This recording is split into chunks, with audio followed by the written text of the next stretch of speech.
The blade was an inch from Cyrus Hudson's throat when the ground shook under Murak Stonefist's boots.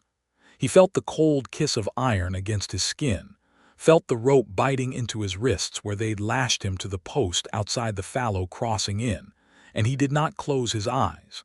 A man who closed his eyes at the end deserved what came after. So he watched the orc warrior in front of him, watched the fury twisting the creature's tusked face, and he waited for the world to end over a crime he had not committed. "Say it again," the warrior snarled, close enough that Cyrus could smell the crushed pine sap on his hide vest. "Say you did not kill Murak Stonefist, human. Say it with his blood still drying on the knife we pulled from his ribs." "I didn't kill him," Cyrus said, and his voice did not shake, though everything else in him wanted to. "That knife wasn't in my hand when he died. I don't know how it got there." Lies come easy to a trapper's tongue. The crowd around them had swollen past 40 now. Human traitors and orc warriors alike pressed shoulder to shoulder in the dust of the inn-yard, torches guttering in the wind though the sun had not yet fully set. Some of the humans looked away. None of them stepped forward. A trapper who kept to himself, who traded furs for coin and asked for nothing else, had no friends to spend on him when the Stonefist clan wanted blood. Then the crowd broke apart like water around a stone, and Murak Stonefist came through it with her spear held low and her jaw set like a closing trap. She was tall even among her own kind, all coiled muscle beneath skin the color of river clay, and she wore fitted leathers dyed the deep green-black of pine shadow, laced tight up her sides with cords of braided sinew, a bronze clasp at her collar shaped like a stooping hawk. Twin braids fell from her temples, threaded through with polished bone beads that clicked when she moved, and beneath the low sun her tusks gleamed the color of old ivory. She did not look at the man holding the blade. She looked at the blade itself, and then she drove the butt of her spear into the earth so hard that the ground trembled and the warrior staggered back a step. "Lower it, Gurn," she said, "or explain to my father why you killed a bound man before the clan had judged him." Gurn's lip curled. "The clan has judged him, Murak. Your brother is dead. His killer stands before you. What is there to argue? Evidence," she said. "Or did none of you think to look at the ground before you dragged him here?" A murmur went through the crowd, human and orc both. Cyrus felt his pulse hammering in his throat where the knife had rested a heartbeat before. He did not know this warrior woman, had only ever seen her at a distance when the Stonefist clan came to trade furs and iron at the crossing, tall and fierce among the warband, a name spoken with equal parts fear and pride. He had not expected her to be the one standing between him and death. "He is a stranger to you," Gurn said. "Why do you care what ground says?" "Because I am not a fool, and because Drask was my brother, not yours," Murak said, and something raw moved beneath her voice before she buried it again. "If this human killed him, I will cut his throat myself and feed him to the crows. But I will not let you butcher a man on a guess when my brother deserves the truth more than you deserve a quick killing to ease your temper." No one argued further. No one dared. She turned then, finally, and looked at Cyrus, and her eyes, dark amber, sharp as a hawk sighting prey, moved over him the way a woman studies a stranger's face for the shape of a lie. He held her gaze because looking away felt like guilt, and he had none to offer her. "You have a night," she told him. "One night before I decide whether you live to see another. Do not waste it." She cut the ropes at his wrists herself, her knife moving so close to his skin he felt the heat of her breath, and then she hauled him upright by the collar of his coat as if he weighed nothing at all, and the fallow crossing inn's courtyard held its breath around them.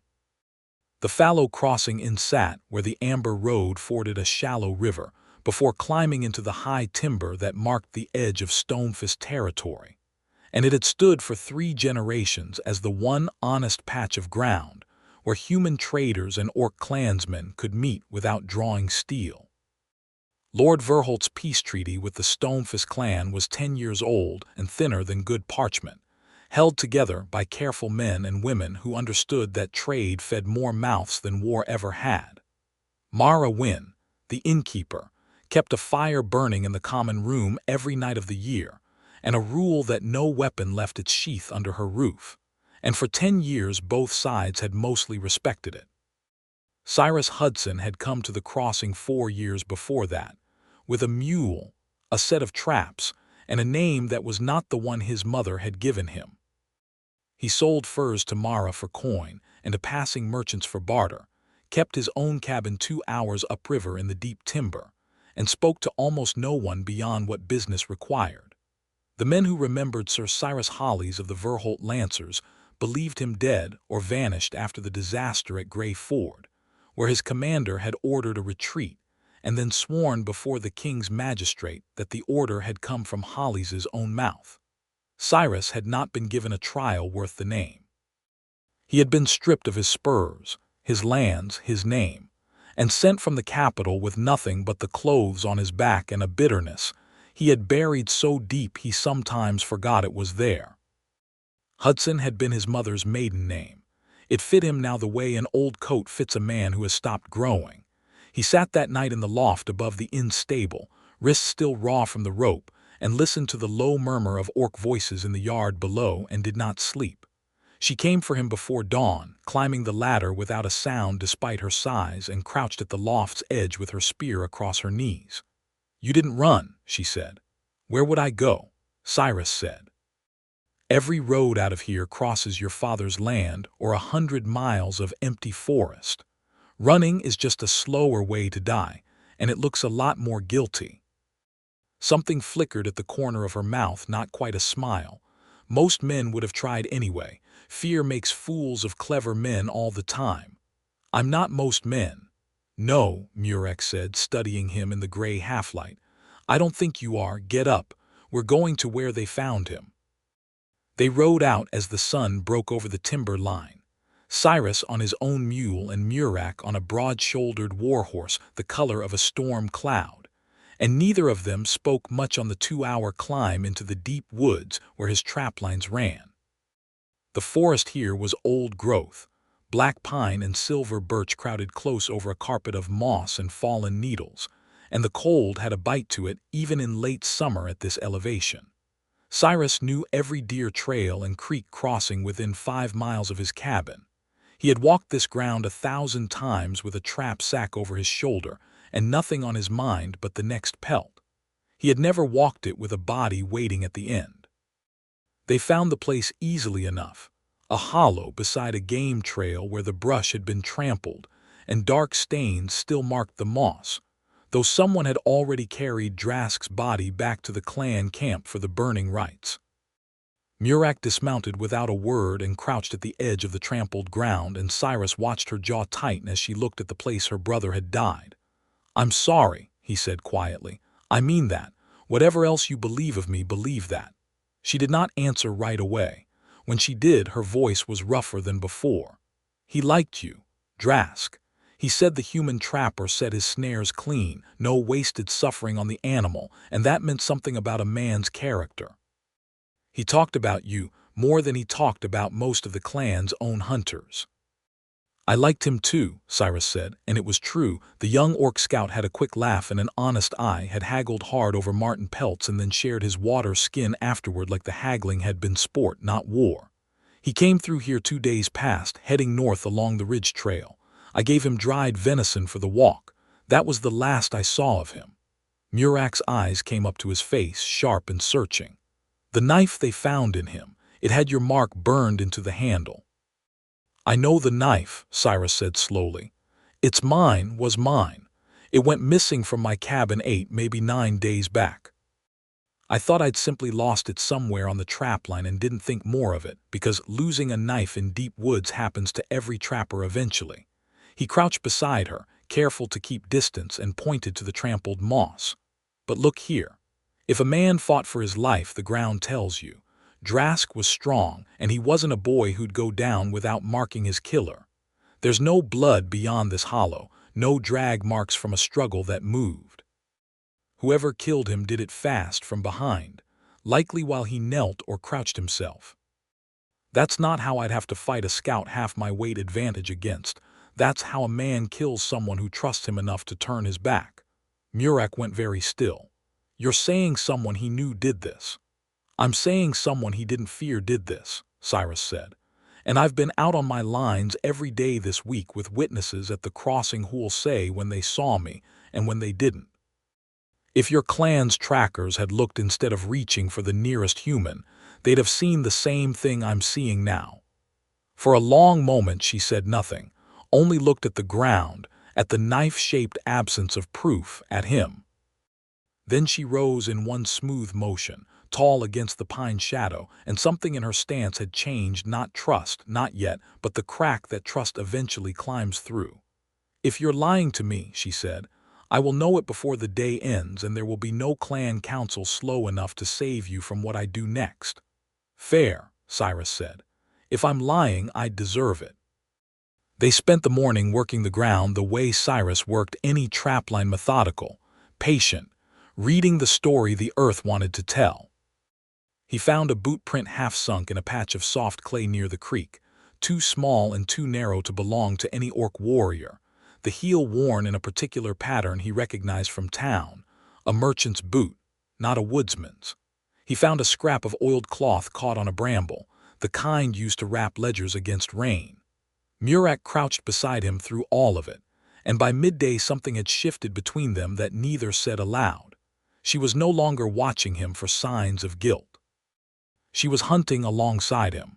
This print, she said, tracing its edge with one clawed finger, careful not to disturb it. This is no clansman's tread, and it is no trapper's boot either. Too soft in the soul, a man who does not walk the wild for his living.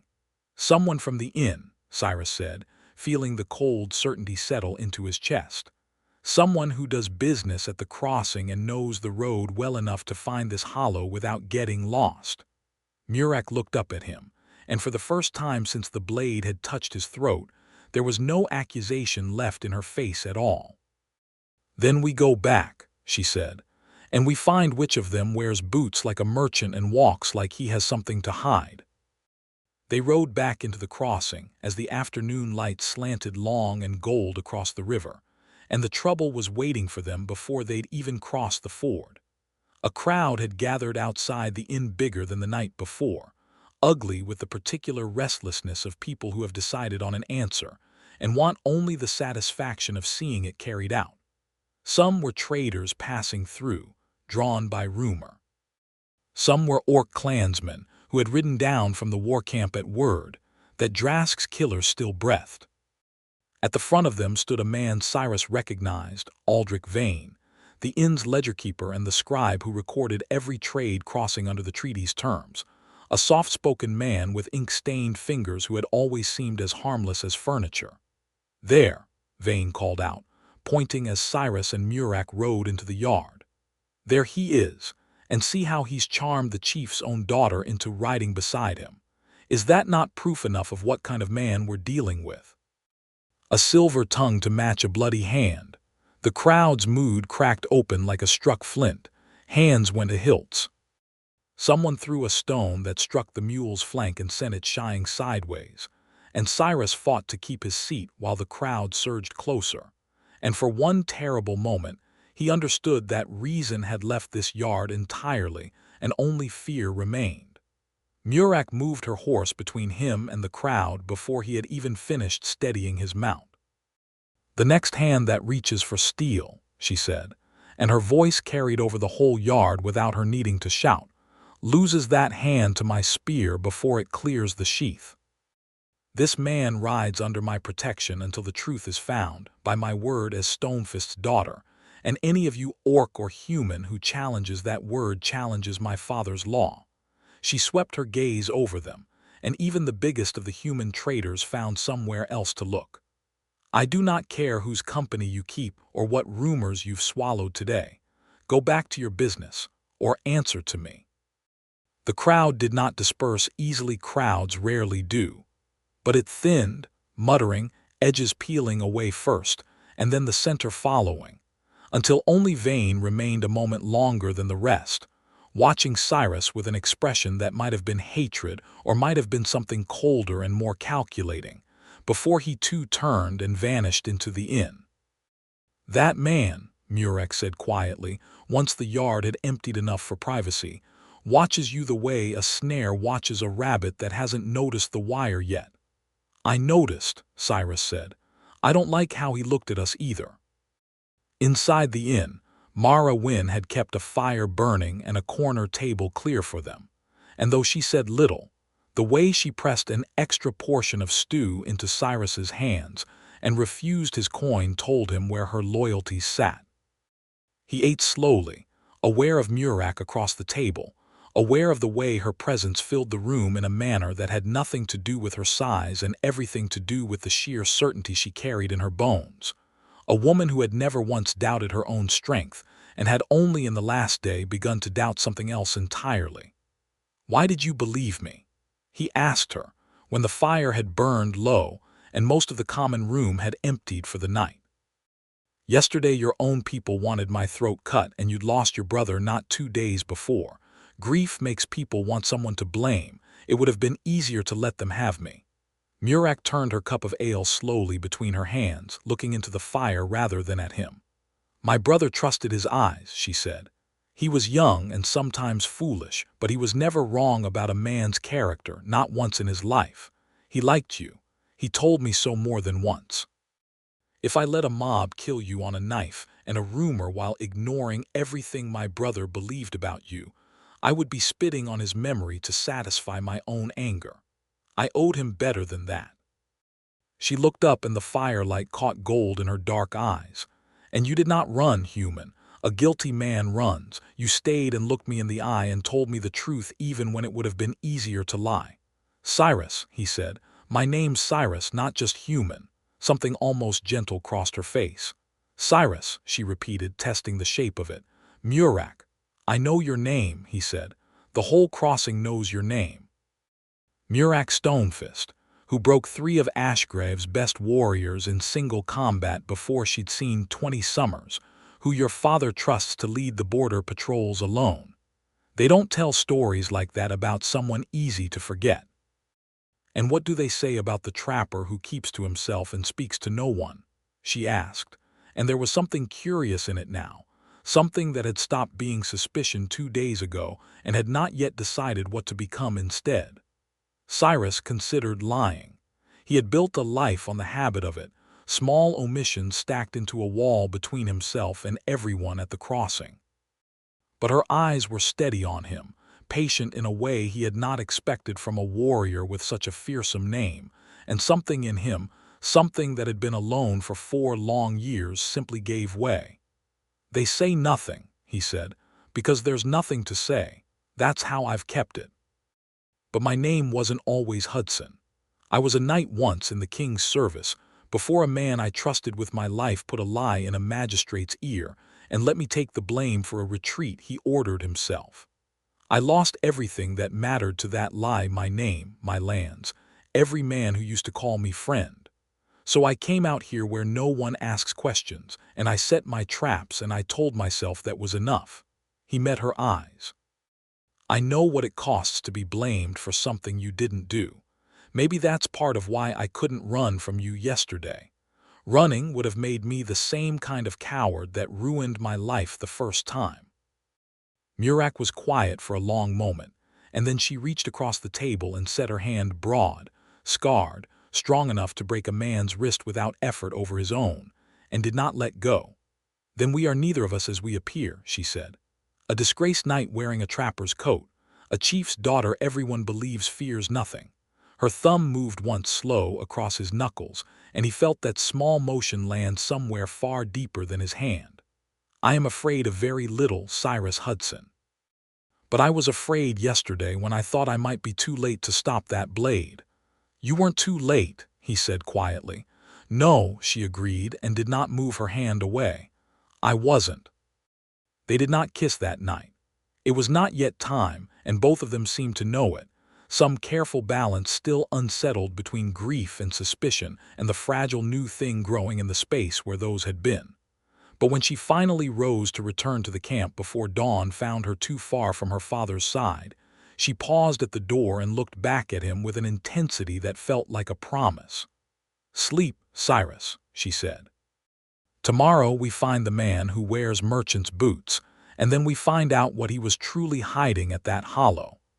2 more days passed before the shape of the truth began to show itself clearly, and they were days full of small dangers and smaller graces.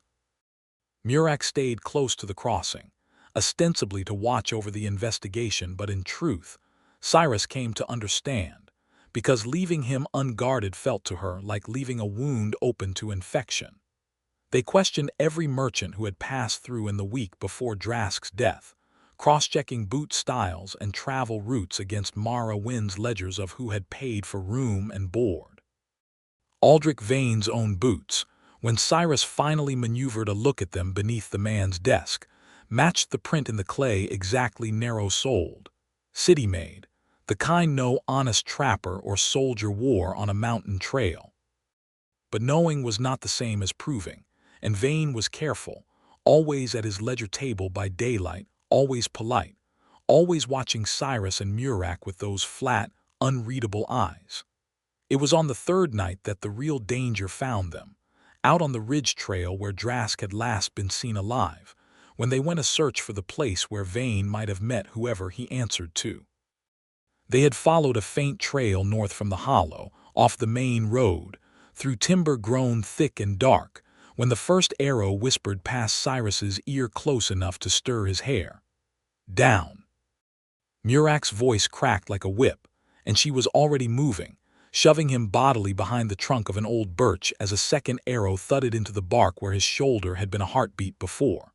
3 men broke from the brush ahead, hired swords by the look of their mismatched leather, and the professional economy of their movements, no clan markings, no house colors, mercenaries paid to leave no trail back to whoever had sent them. Stay behind me, Murak snapped, already unslinging her spear. Like hell, Cyrus said, and drew the long trapping knife from his belt, the only weapon he carried besides a coil of snare wire that had saved his life more than once in the wild in ways no blade ever could. The fight that followed was fast and ugly and short. Murak moved like something out of an old war song, spear sweeping in an arc that forced 2 of the men back on their heels, and when the 3rd circled wide to come at Cyrus from the flank, Cyrus was ready. He'd already looped a length of snare wire between 2 saplings at ankle height while the others closed, an old trick from clearing dangerous ground of wolves, and the mercenary went down hard, ankle caught, sword flying from his hand. Cyrus was on him before he could rise, knife at his throat, hands shaking with adrenaline but steady enough to matter. Behind him, Murak had put the 2nd man on the ground with a spear butt to the temple, and the 3rd had decided that whatever coin he'd been promised wasn't worth what was coming and fled into the dark. Don't kill him, Murak said, striding over, breathing hard, a shallow cut along her forearm welling dark blood that she seemed not to notice. He can tell us who paid for this. The mercenary, wild-eyed and pinned, was not inclined toward loyalty once Murak crouched beside him and let him look into her eyes at close range. Vane, he gasped. Aldrich Vane, the ledger man at the crossing, paid us to make sure you 2 didn't come back from this trail. Said you were getting too close to something that would hang him. Hang him for what? Cyrus demanded. Don't know, don't care, the man said. Just know he's been selling road routes and treaty terms to the Ashgrave clan for months, arming them quiet, hoping for a war to break the Stonefist treaty so his masters down south can move in and take the border land while everyone's too busy bleeding to notice. The scout Drask must have caught him at it. That's all I know. I swear it on whatever gods you like. They left him bound to a tree for Murak's own warriors to collect at first light and started back down the ridge trail together in the dark. And it was there, with her wound still bleeding and his hands still trembling from the fight, that Murak stopped walking and turned to face him. You could have run when the arrows came, she said. Most men would have. I told you, Cyrus said. I'm not most men, and I wasn't about to leave you to fight 3 of them alone, treaty law or no treaty law. I did not need saving. I know, he said. I didn't do it because you needed it. I did it because I couldn't stand the thought of you hurt and me somewhere safe. That's not the same thing. She looked at him for a long moment in the moonlight filtering through the pines, her braids come loose from the fight, a smear of dirt along one sharp cheekbone, and something in her face broke open the way stone sometimes breaks, not weak, but honest, finally all the way through. "No one has ever put themselves between me and danger before," she said quietly. "Not since I was a girl too small to hold a spear. Everyone assumes I need no shield. Everyone is usually right." "Not tonight," Cyrus said. "No," she agreed, and closed the distance between them. And when she kissed him, it was nothing tentative. It was the kiss of a woman who had decided something and did not intend to waste time pretending otherwise. Her hand fisting in the front of his coat, the taste of copper and pine and something fierce and alive on her mouth. And Cyrus forgot, for one long, unhurried moment, every year he had spent teaching himself not to want anything he could lose. When she finally pulled back, both of them breathing unsteadily, she pressed her forehead briefly to his and said, "Lo, I believed you before I wanted you, Cyrus Hudson. I want you to know that. It was never the other way around." "I know," he said. "That's exactly why I trust it." They walked the rest of the way back to the crossing with her hand wrapped around his, neither of them speaking of it further, because some things did not need more words than that. The next morning, they brought their evidence before Chief Murak Stonefist himself, who had ridden down from the war camp with a dozen warriors once word reached him of the ambush on the ridge trail. Murak was older than Murak, gray-tusked and heavy through the shoulders in the way of a man who had won most of his battles through patience rather than speed, and he listened to the mercenary's confession relayed through Murak with a stillness that gave away nothing. "You are certain," Murak said, "that this is the truth and not merely a story convenient to save a human's neck?" "Father," Murak said, and there was iron in it, "I would not stake my brother's memory on a convenient lie. I have seen the boot print. I have seen the trampled ground. I have heard a paid killer named Vane with a blade at his own throat and no reason left to protect him. If you want more proof than that, we will get it, but I will not stand here and let you kill an innocent man to satisfy grief a second time, mine or yours." Murak's gaze moved to Cyrus, weighing him the way a man weighs a horse before purchase. "You are the trapper my son admired," he said finally. "He spoke of you at my own fire more than once. I did not listen closely enough. I regret that now." "I'm sorry for your loss," Cyrus said, and meant it fully. Drask deserved better than what happened to him, and better than what almost happened to me in his name. I only want the man who actually did this to answer for it. Murak nodded slowly. "Then we will have him answer," he said, "today before this crossing, so that no one human or clan mistakes what justice looks like when it is done properly." Word of the confrontation spread through the crossing like fire through dry grass, and by midday, a crowd had gathered in the open ground before the inn, far larger than either mob that had threatened Cyrus before. But this time the mood was different, watchful rather than hungry, waiting to see truth done rather than vengeance taken. Aldrich Vane must have felt the noose tightening long before Murak's warriors came to fetch him from his ledger table, because when they arrived at his room above the stable, he was already gone, out the back window with a satchel of coin, and whatever papers he judged worth saving. And it was only quick thinking from Mara Wynne, who had noticed the open window and the missing man, and sent a boy running for Murak, that kept him from vanishing into the forest entirely.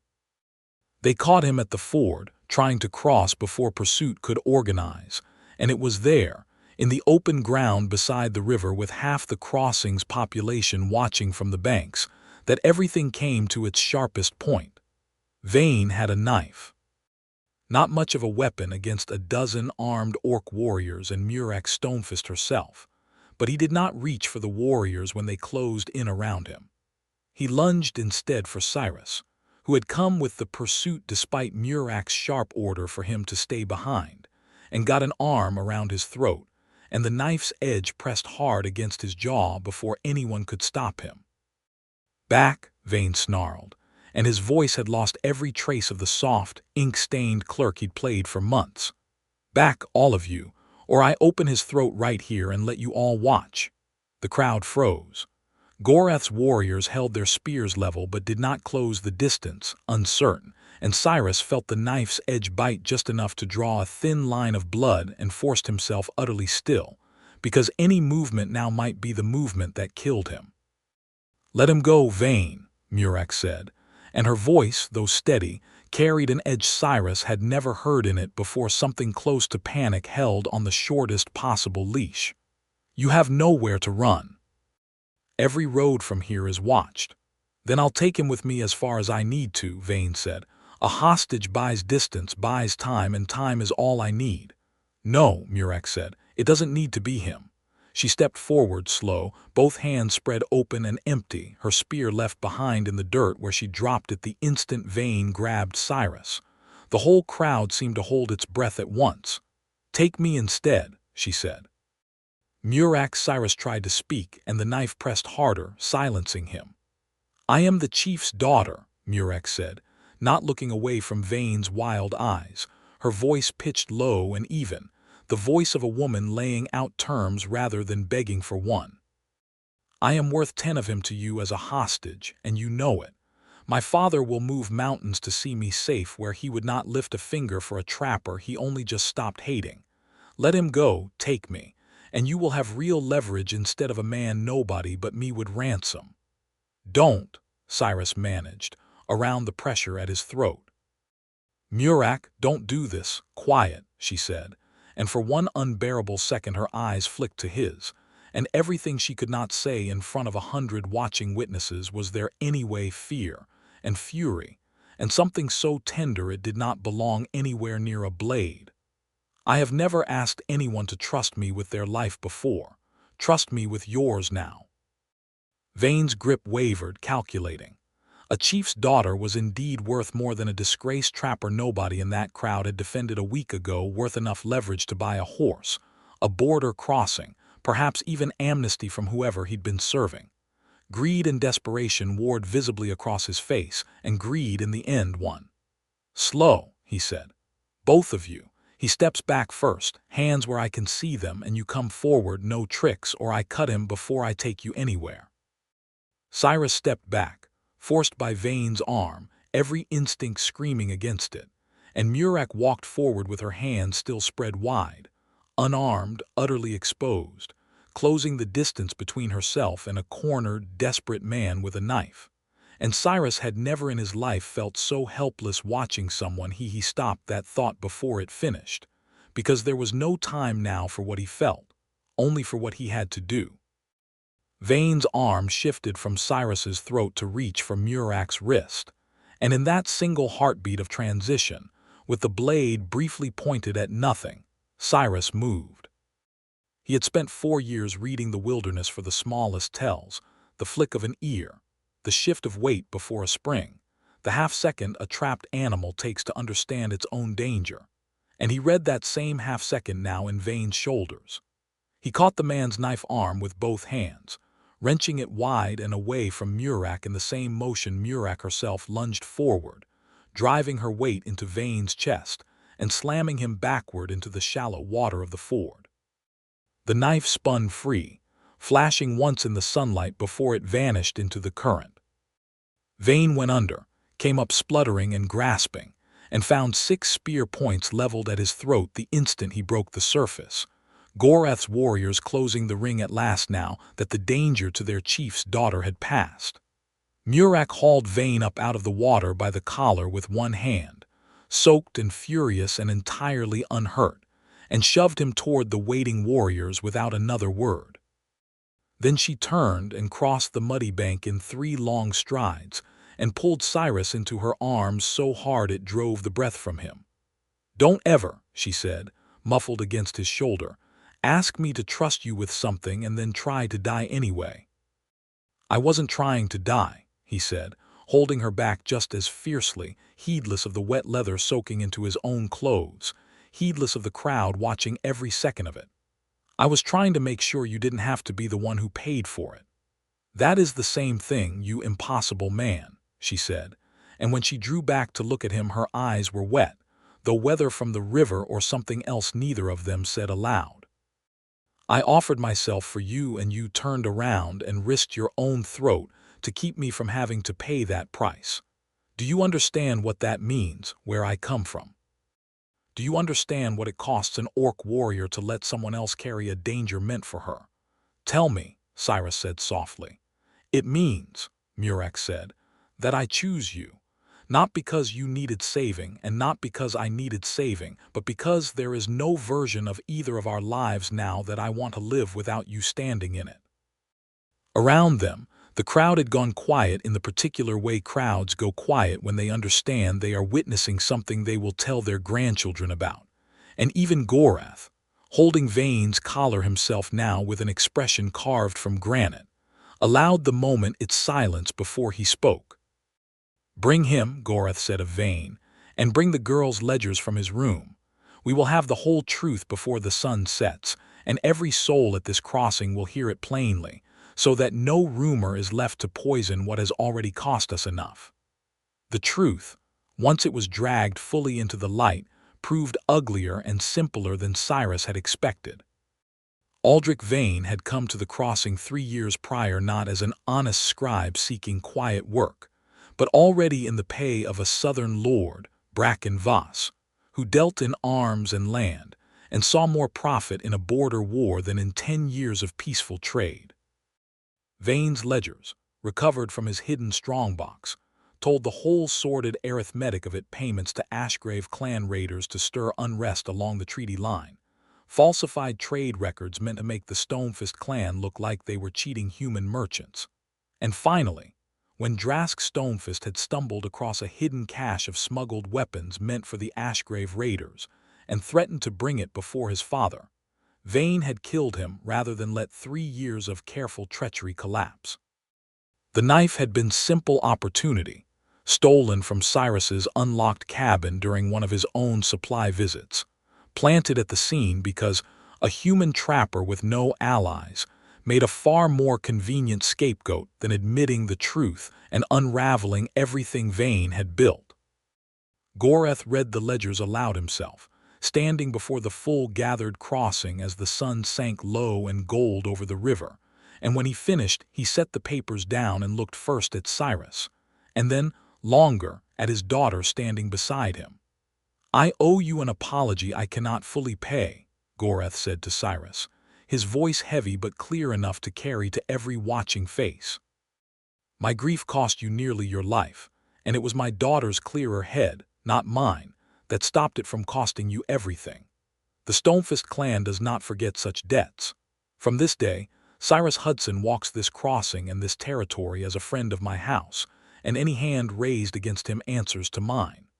A murmur of assent moved through the orc warriors gathered, and even among the human traders there were nods now, shame-faced ones from some who had thrown stones 2 days before. Vane was bound and taken north to answer to the treaty magistrates for his crimes, and the crossing, slowly, began to breathe again, trade resuming, fires relighting, the ordinary business of a world that had nearly torn itself apart over a lie finding its footing once more. But it was that evening, after the crowds had dispersed and the fires had burned down to embers, that the truest moment of the whole ordeal came, quiet and unwitnessed by anyone but the two of them and the river running dark beneath the stars. Murak found him at the ford, sitting on the same bank where the fight had ended, and settled beside him without a word, her shoulder warm against his. My father offered you a place among the clan today, she said. As a friend of the house, that is no small thing, Cyrus. Few humans in living memory have been given it. I heard, he said. It's more than I ever expected to have again after everything I lost. Is it enough? She asked, and there was a rare uncertainty in her voice, the fierce warrior stripped down to something more careful. A friend of the house. Is that the shape you want your life at this crossing to take? Cyrus turned to look at her fully, at the woman who had put her own life between him and a blade twice in the span of a week, who had believed him when no one else would, who had chosen him in front of her entire clan without a moment's hesitation despite everything that might have cost her. No, he said. I don't want to be a friend of your house, Murak. I want to belong to it the way you belong to your own name. I've spent 4 years hiding from everyone who might want something from me, might see something in me worth keeping, And then you walked into that yard and slammed your spear into the ground and looked at me like I was worth saving before you even knew the truth. I have never in my life felt so seen by another living soul. I don't want to go back to being invisible after that. I can't." Murak was quiet for a long moment, watching the river, and when she finally spoke her voice had dropped low and rough with feeling she no longer tried to hide. "Among my people," she said, "when a warrior chooses a mate, she does not ask her clan's permission first. She marks him before them so that every soul who looks upon him after knows precisely who he belongs to and who will answer for any harm done him. It is not a small thing.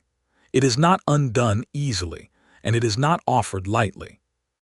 She turned to face him fully, and there was nothing uncertain left in her eyes now, only that same fierce clarity that had first made her stride into a mob and stop a killing with the strength of her own will. "I have never wanted to offer it to anyone. Not once in all my years has any man made me want to stand before my clan and claim him as mine before every eye that would dare doubt it." "And now?" Cyrus asked, though he thought he already knew the answer written plain across her face. "Now," Murak said, "I find I cannot imagine another sunrise without you in it, Cyrus Hudson. I find that the thought of you walking out of this crossing and out of my life is a wound worse than any I have taken in battle. I find that I do not care what any of them think of a human standing at my side, so long as it is you standing there." She reached up and touched his jaw, gentle despite the strength coiled in her hand, tracing the thin scar the knife had left there that morning. "I want to mark you as mine, if you will have it, not because you need protecting. Because I choose you, plainly, before anyone who cares to look." Cyrus caught her hand and pressed it flat against his chest, over the place where his heart was hammering harder than it had even at the point of a blade. "I've spent my whole life since Gray Ford believing I'd be alone with what happened to me," he said. "Believing no one would ever choose me again after everyone else decided I wasn't worth defending. You did the opposite of everything I expected the moment we met. You believed me first before you had proof, before it cost you nothing to walk away instead. I don't need a ceremony to know what that means to me, Murak. But if you're offering to mark me as yours in front of your whole clan, I'll stand there and let the world see it, because I want to belong to you exactly as much as you're saying you want to belong to me."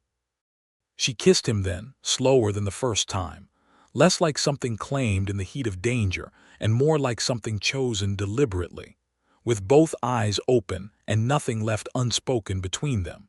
And when she finally drew back, the stars had come out fully overhead, and the fires of the crossing burned steady behind them.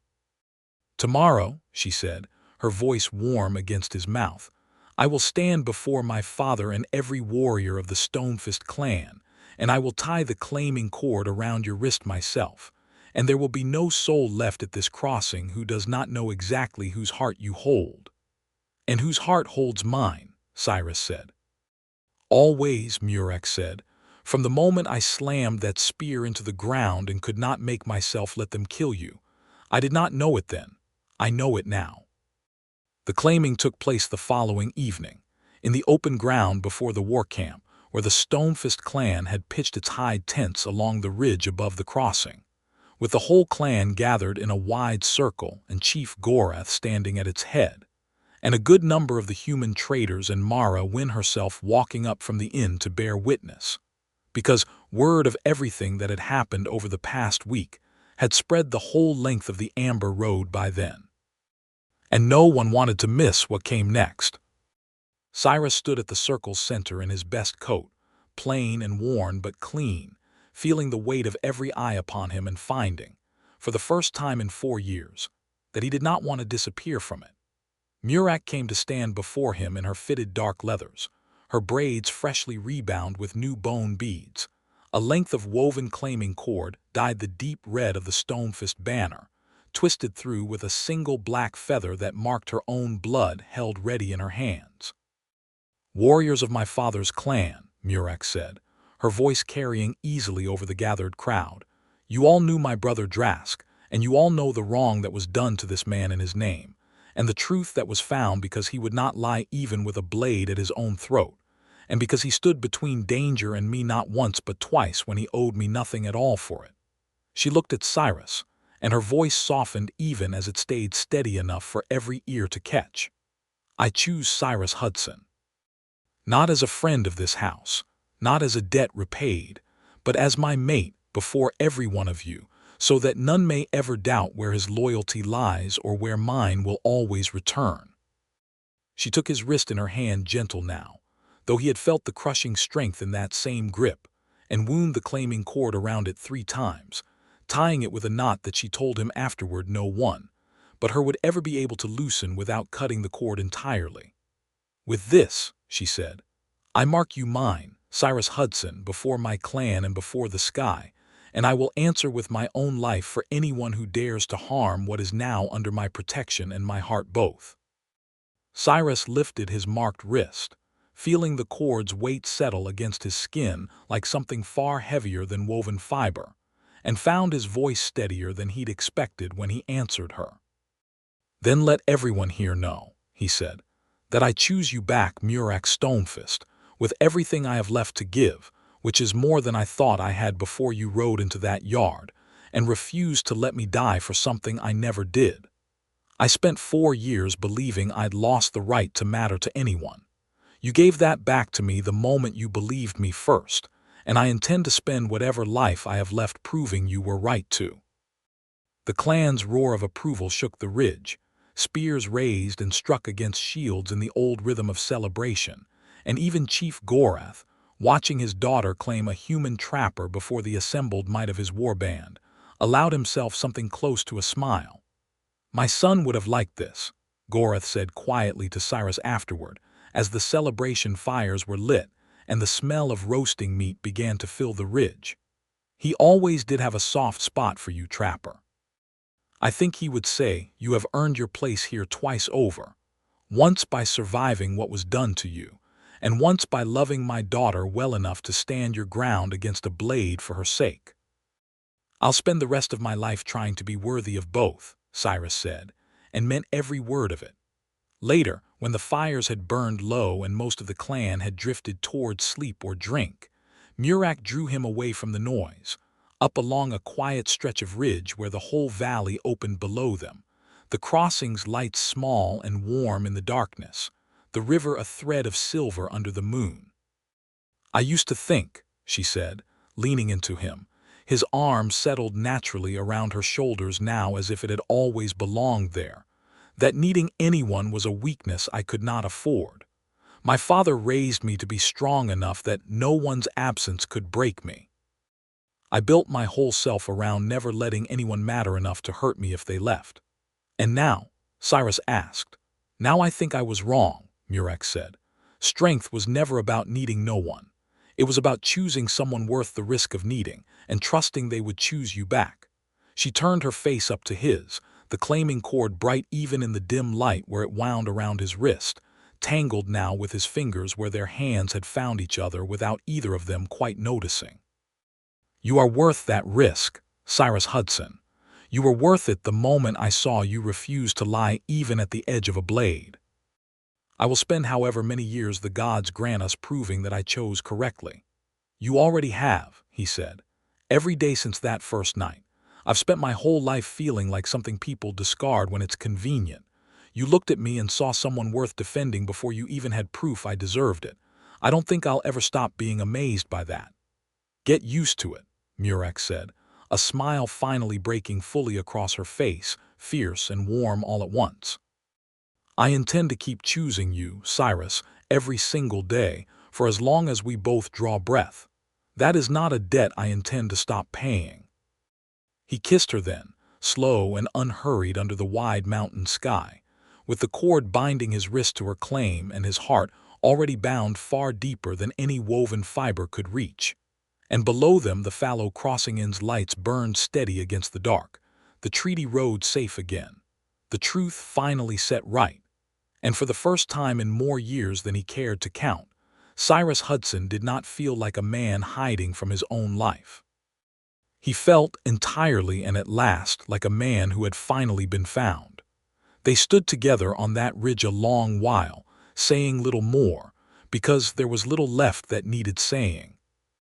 The wind moved through the pines below, carrying the last of the celebration's laughter up from the war camp, and somewhere farther off a wolf called once into the dark and went unanswered, and Murak Stonefist stood with her mate's hand in hers and thought, not for the first time that week, that she had very nearly let fear and grief cost her the truest thing she would ever be offered. She had believed him first. She would never stop being glad of it. "Come," she said finally, drawing him back toward the fires, toward the warmth and the noise and the life that was waiting for both of them now, together, in a place neither of them had to hide from any more. "Tomorrow there is a treaty to mend properly and a clan to reassure, and a trapper's cabin that will need far sturdier walls if I am to be sharing it." "You want to live at my cabin?" Cyrus asked, startled and pleased in equal measure. "I want to live wherever you are," Murak said simply. "The cabin, the war camp, the crossing itself, it matters little to me. What matters is that when I wake, you are there, and when I sleep, you are there, and every soul from here to the capital knows better than to test what happens to those who threaten either of us again." "Then it's settled," Cyrus said, and found himself smiling in a way that felt almost unfamiliar, like a muscle long unused finally remembering its purpose. "Your cabin, then, our cabin, will need to widen the door frame for you, I expect. And reinforce the bed," Murak said, arching a brow with a wicked edge of humor that told him clearly enough she was thinking of far more than architecture. "But that is a problem for another night." They walked back down together into the firelight, hand in hand, the claiming cord catching the glow of the flames, and the whole ridge seemed, for that one perfect night, to hold its breath in celebration of something rare and hard-won. A love that had survived suspicion and grief and a blade at the throat, and had come out the other side not weakened but forged, the way good steel is forged, tempered by fire until it holds an edge that will not break. And in the morning, when the sun rose gold over the amber road and the crossing stirred back to its ordinary business of trade and travel, and the small daily miracles of two peoples learning slowly to trust each other again, Cyrus Hudson woke in the war camp with Murak Stonefist's arm thrown possessively across his chest, her breath warm against his shoulder, and understood with complete and settled certainty that whatever else his life had cost him, it had led him, at last, exactly where he was meant to be. He was no longer the disgraced knight hiding under a borrowed name. He was no longer the trapper who spoke to no one, and wanted nothing more than to be left alone with his traps and his solitude. He was Cyrus Hudson, claimed and chosen by the fiercest daughter of the Stonefist clan, and when she stirred beside him and murmured his name into the morning light it was something precious she intended to keep saying for the rest of her life. He understood that every hard mile of the road that had brought him here had been worth walking, every single one, because it had ended with her.